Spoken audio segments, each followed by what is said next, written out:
dove è necessario pagare anche un canone. L'inizio dell'opera dovrebbe dare lavoro in questa prima fase ad 1 migliaio di persone e a un centinaio a regime quando l'impianto sarà ultimato. Un'opera che porterà a Porto Empedocle un fiume di denaro, circa 10 milioni di euro, quali misure compensative per la realizzazione del rigassificatore.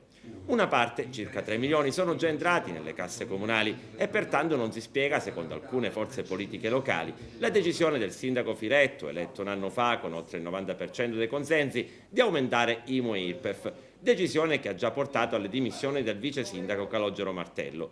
Firetto giustifica la proposta di aumento per i tagli dei trasferimenti di Stato e Regione, ma rettifica alcune cose.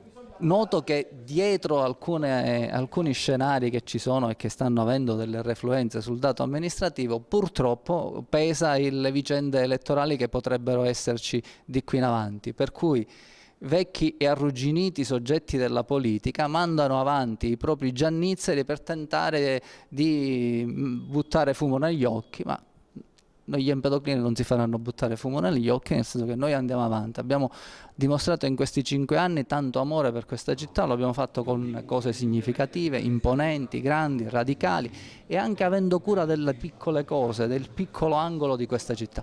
Continueremo lungo questa scia e adesso lo continueremo in maniera meno zavorrata, perché su molti atti, tutte le volte in Consiglio Comunale, fingendosi maggioranza, in realtà c'era una posizione molto strisciante, molto perniciosa, che è peggio di un'opposizione che invece è visibile, con la quale ti puoi confrontare. Quindi punto e a capo si va avanti. Quindi diciamo che in Consiglio Comunale questa maggioranza bulgara era solo sulla carta. Ma assolutamente sì, basta vedere l'andamento dei consigli in questo anno. Io mi sono trovata con la mia amministrazione ad amministrare certamente molto meglio nella prima parte del primo mandato, quando avevo un'opposizione forte in Consiglio Comunale.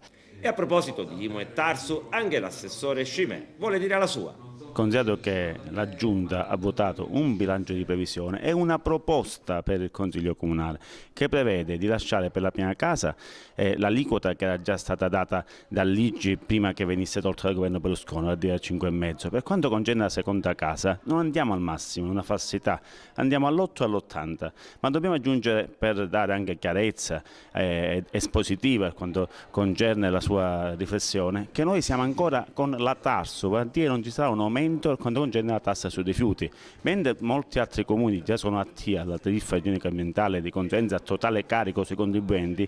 Noi abbiamo ancora lasciato su questo bilancio di previsione una cospicua somma per quanto concerne il contributo del comune verso i cittadini, di conseguenza rimaniamo con la tariffa più bassa della provincia. Questo grazie anche ai proventi del rigassificatore, questo grazie anche alla programmazione, e speriamo che il Consiglio Comunale prenda questa proposta, l'esamini adeguatamente e la possa valutare con giudizio. La chiamata bombetta